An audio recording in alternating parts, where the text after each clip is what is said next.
A gente está começando mais um encontro semanal, lembrando que esse vídeo da terça-feira é sempre uma oportunidade que eu tenho para falar sobre outros assuntos além daquele que a gente costuma falar sobre a liturgia do final de semana.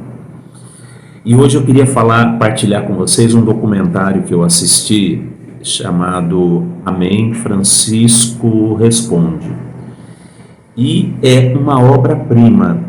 Não tanto pela qualidade, porque é tudo muito simples, é um bate-papo de alguns jovens, eu diria que talvez 10 jovens, com o Papa Francisco, sentados num lugar totalmente aleatório, sem nenhuma preparação, sem nenhum tipo de ritual, né? O Papa chega caminhando com dificuldade, porque ele está nesse processo de recuperação, né? Os jovens estão vestidos com roupas muito comuns do dia a dia, alguns até, eu diria que se dentro de uma leitura um pouco mais conservadora, a gente poderia dizer, nossa, não pode um encontro como esse, uma pessoa com uma roupa dessa, mas assim, muito livre, muito tranquilo, muito sereno, com muita liberdade para poder fazer aquele encontro. Mas a ideia fundamental do encontro me parece que é uma perspectiva muito interessante dentro desse caminho que o Papa chama de caminho sinodal que a Igreja tem feito, tanto com os outros sínodos que já foram feitos e presididos pelo Papa Francisco, e eu queria lembrar que o principal foi o sínodo da Amazônia, que foi uma coisa muito interessante, porque fugiu aos padrões daquilo que a gente está acostumado a pensar sobre a Igreja Católica. Não foi um sínodo doutrinal, foi um sínodo em que se pensou questões, saídas, soluções, ideias, caminhos para a pastoral. E esse sínodo que agora ainda está em movimento, que é o sínodo sobre a sinodalidade. Então, todo o envolvimento que foi feito das comunidades nos mais diferentes níveis, e depois de ter feito pessoas, grupos, comunidades, paróquias, dioceses, Estado de São Paulo, no caso nosso aqui, regional, né, Regional Sul 1, mas de outros mecanismos, Brasil, e aí a fase continental, preparando para o encontro mundial. Então esse encontro do Papa com os jovens, ele vai um pouco nessa linha. É um senhor, já bastante idoso, com algum problema de saúde, sentado, ouvindo as pessoas falarem sobre os mais diferentes temas. O vídeo, o documentário, ele em algum momento, ele é um pouco desconfortável. E eu digo por quê. Ele é desconfortável porque, como são jovens escolhidos sem um critério religioso, sem um critério representativo de uma entidade, são jovens que o Papa aceitou conversar. Então você vai ter ali um DJ, um pedreiro do interior da África, de Senegal, uma jovem que trabalha com conteúdos sobre sexo e pornografia na internet, uma jovem membro de uma entidade religiosa conservadora, um jovem que foi abusado sexualmente dentro de um colégio católico, da Opus Dei, uma jovem que não é católica, é evangélica e que sofreu bullying e uma série de preconceitos quando se mudou para Madrid, se eu não me engano, uma jovem que é indiana e que migrou para os Estados Unidos, onde, juntamente com a família, para poder estudar medicina, uma vez que no lugar onde ela morava não era permitido esse tipo de manifestação. Portanto, são ideias muito díspares e muita gente ali falando sobre coisas da existência. Não eram ideias, não eram teorias, não eram apenas conceitos. São pessoas falando sobre a vida, falando sobre a existência, falando sobre as dores, sobre as angústias, sobre os medos, sobre as tristezas, sobre as conquistas, sobre a maneira de ver o mundo. E aí, O mais curioso é a postura do Papa Francisco, porque tudo levaria a crer que no meio de uma conversa onde alguém pergunta para ele: o senhor tem Tinder? E todo mundo sabe que o Tinder ele é um aplicativo que tem uma função dentro da cultura moderna para as pessoas poderem namorar e se encontrar e terem relações casuais, né? E o que poderia ser constrangedor ou poderia ser um pouco fora, o Papa tira isso com muita sapiência e com muita serenidade. Ele responde, ele fala, ele contrapõe, ele defende, ao mesmo tempo em que ele reconhece o direito do outro de falar e de pensar e de viver do jeito que aquela pessoa vive.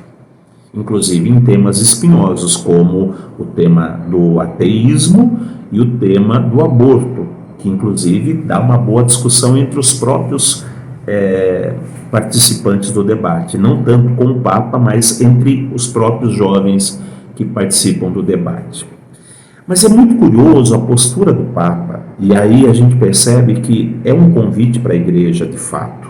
É um Papa que tem toda uma tradição, que tem todo um arcabouço que dá sustentação àquele lugar de chefe de uma instituição, mas é um Papa que tem uma postura sinodal.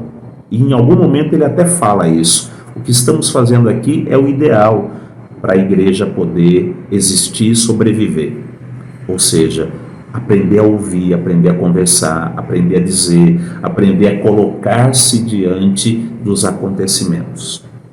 Mas tem uma coisa muito curiosa que o Papa faz e que talvez fique um pouco sutil, e uma pessoa que não tem muito essa sensibilidade talvez diga dois extremos, né? Ou diga que o Papa foi fraco nas suas respostas, ou diz que o Papa não mudou a sua maneira de enxergar. E as duas ideias estão erradas, porque o Papa Francisco é alguém que tem buscado pontos de encontro. E em algumas situações, por mais incômodas que sejam, ele faz questão de dizer: olha, não é isso que eu penso, mas eu tenho que reconhecer que você pode pensar desse jeito. E talvez isso cause algum desconforto ou algum escândalo para aqueles que estão muito acostumados a pensar na igreja que se impõe, na igreja que age e de qualquer modo que ela atue, ela faz as coisas apenas e tão somente para poder manter o seu lugar, o seu status. Não é o caso da postura do Papa Francisco. Ele faz a coisa com muita serenidade, ele faz a coisa com muita tranquilidade. O que você pensa, eu acolho, eu recebo, eu devolvo com algum acréscimo a partir daquilo que eu penso e a gente continua caminhando. No final até ele tem uma inspiração, eu vou dizer assim, uma inspiração jesuítica até. Ele diz assim: a gente pode divergir de tudo, inclusive de conceitos e práticas, de maneira de agir e de viver, a gente só não pode abrir mão da fraternidade. E isso é um insight muito interessante, porque o vídeo não é para que o Papa imponha a visão católica no mundo, e o vídeo não é para que o mundo se avance sobre a igreja e mude a maneira de pensar da igreja. O vídeo é sobre fraternidade, é sobre encontro. O vídeo é sobre o respeito pelo outro, pela condição do outro, pelo lugar em que o outro chegou, e que mesmo que seja um lugar desconfortável ou desfavorável a assuntos da fé, não pode ser nem desprezado, nem desconsiderado, nem maltratado. É fundamental que se tenha no outro a possibilidade de aproximar-se do outro, de fazer o outro encontrar a força e o sentido para a sua vida, independente de quem é o outro, de como vive o outro. E acho que isso talvez seja um insight para a sociedade de modo geral. A gente tem vivido momentos, a gente tem vivido oportunidades em que a gente não tem conseguido mais respeitar o que o outro é, o que o outro sente, o que o outro faz. E a gente estabelece que a minha verdade é a verdade que deve ser imposta sobre o outro, porque dizemos que a minha verdade é a única verdade possível. Quando o Papa faz esse movimento, e ele trata disso com zelo, com atenção, com carinho, com preocupação humana de fato, nós estamos diante de uma grande oportunidade de amadurecimento da fé. E estamos diante de uma grande oportunidade de aprendizado, em que a fé não pode mais ser um instrumento de dominação ou um instrumento de imposição sobre o outro ou sobre qualquer situação que o outro esteja vivendo. A fé, ela apresenta um programa, ela apresenta uma proposta, a fé, ela apresenta uma oportunidade de descoberta da vida, que o outro pode acolher ou não, que o outro pode aceitar ou não, mas que o outro vai e pode se apresentar como uma grande oportunidade de descoberta da vida, da história, dos caminhos, mas principalmente da percepção que se faz sobre aquilo que é o essencial da vida. Segundo o Papa Francisco, o essencial é o tema da fraternidade. É essa irmandade universal do qual todos nós fazemos parte e que estamos abrindo mão com muita facilidade, ou porque um é isso, ou porque o outro é aquilo, ou porque eu sou isso, eu tenho a verdade, o outro não tem, e a gente tem aberto mão das coisas de uma forma muito fácil, e a gente não tem mantido a experiência universal de pertencer a um povo, a uma raça, a uma condição humana. A gente não consegue ou não tem tentado manter a perspectiva da fraternidade. Eu acho que nesse sentido o vídeo é um grande acréscimo.